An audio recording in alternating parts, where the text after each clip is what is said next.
पापा, सब बहू बेटा एक जैसे नहीं होते। ये कलयुग है बेटा। बिना स्वार्थ के कोई किसी से मतलब नहीं रखता, चाहे बच्चे ही क्यों ना हो। तुम्हारी नजरें भी मेरी संपत्ति पर है। नंदलाल जी बोले, पापा जी, आप क्यों दूसरों की कही सुनी बातों पर विश्वास क्यों कर रहे हो? बहू रीमा बोली, बहू, आंखों देखी बात है और तुम्हें मेरी चिंता करने की कोई जरूरत नहीं। पैसे हो तो कोई भी सेवा करने के लिए तैयार हो जाएगा।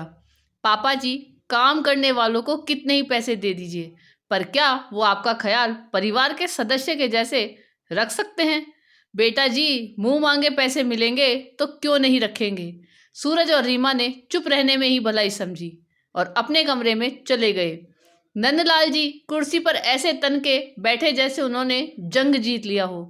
नंदलाल जी ए ग्रेड के सरकारी अफसर पद पर थे।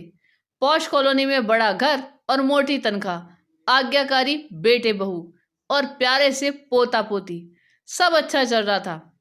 लेकिन फिर ऐसा क्या हुआ कि वो इतना बदल गए? आइए कुछ महीनों पहले के घटनाक्रम पर चलते हैं। रोज शाम को नंदलाल जी और उनके दोस्तों की टोली पार्क में सैर करने आते थे।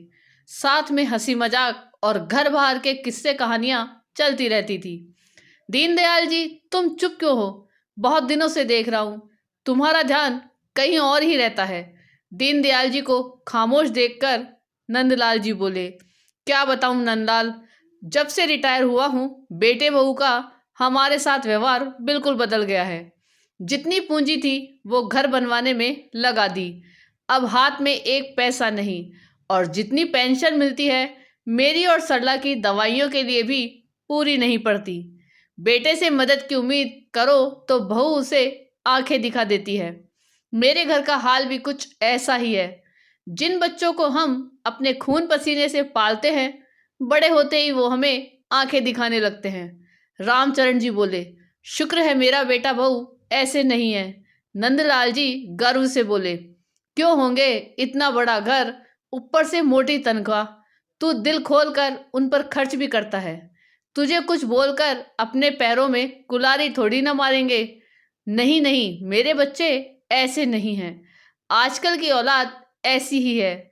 जिस दिन इनका मतलब पूरा हो जाएगा, हमें दूध की मक्खी की तरह बाहर कर देंगे।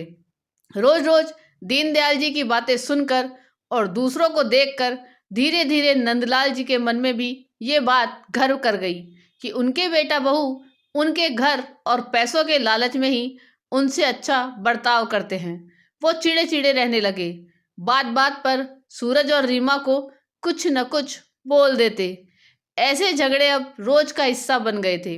हालांकि सूरज ने कभी नंदलाल जी से पैसे नहीं मांगे, न ही उसे उनकी तनख्वाह से मतलब था। वो अपनी सैलरी से ही घर चलाता था।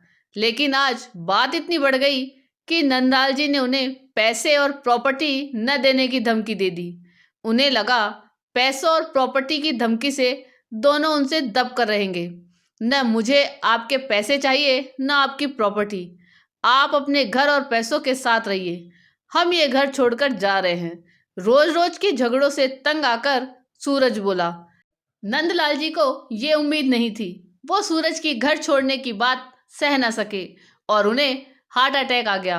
सूरज और रीमा उन्हें अस्पताल ले गए। उनको मेजर हार्ट अटैक आया था। ऑपरेशन करना पड़ा। कंप्लीट बेड रेस्ट की हिदायत देकर डॉक्टर ने उन्हें घर जाने की इजाज़त दे दी। सूरज और रीमा ने उनकी दिन रात सेवा की। नंदलाल जी के कटाक्ष तो जैसे वो भूल ही गए थे। नंदलाल जी सब देख रहे थे और अपनी कही बात पर पछता रहे थे। सूरज, रीमा, मुझसे बड़ी गलती हो गई।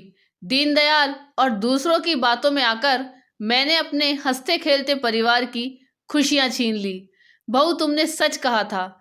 जैसे देखभाल तुमने मेरी की, वैसी तो मुंह मांगे पैसे देने पर भी कोई नहीं करता।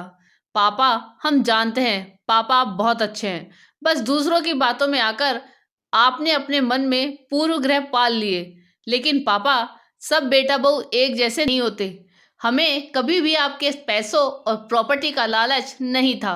जानता हूँ बेटा, पर मन में डर बैठ गया था कि कहीं मुझे भी दूसरों की तरह बुढ़ापे में ठोकरें ना खानी पड़े, इसलिए तुम्हें दबा कर रखना चाहता था।